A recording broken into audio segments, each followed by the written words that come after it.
Dr. Jose Rizal, maraming salamat po sa lahat ng sakripisyo niyo para sa Pilipinas.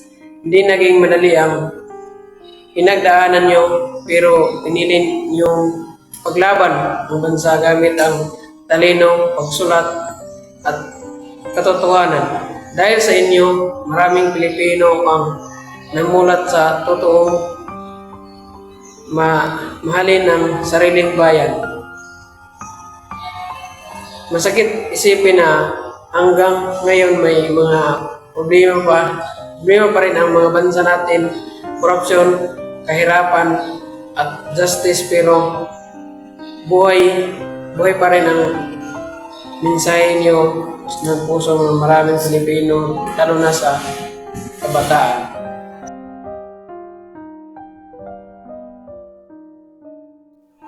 The part of the video na nakaka-apekto sa akin was when Rizal was willing to sacrifice his life for the Philippines kahit alam niyang delikado.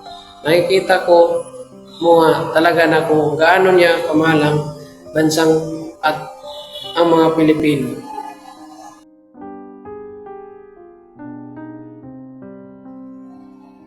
Rizal was fighting for freedom, justice, equal rights, and education for Filipino. Gusto niyang mamulat ang mga Pilipino at ipaglaban ang katotohanan laban sa pag-abuso.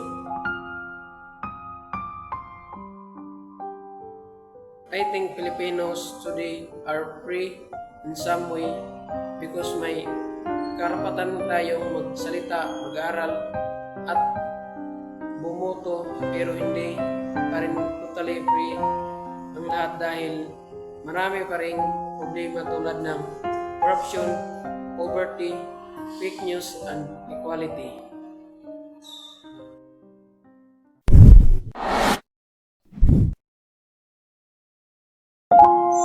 The modern rock today are poverty, corruption, social pressure, addiction, fear, lack of education, and misinformation sa social media. Ito yung mga bagay na patuloy na naglilimita sa mga tao.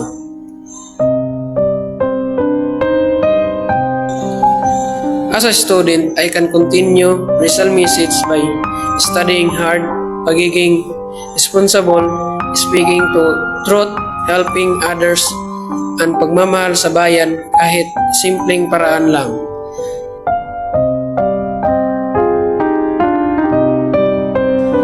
If I could speak to Rizal today, I would promise him na hindi masayang sakripisyo niya. Gagawin ko ang best ko para magiging mabuting Pilipino at makatulong sa pag-unlad ng bansa sa sarili kong paraan. Rizal suffered so that today I can live freely, study peacefully, and dream big, dream for a better future.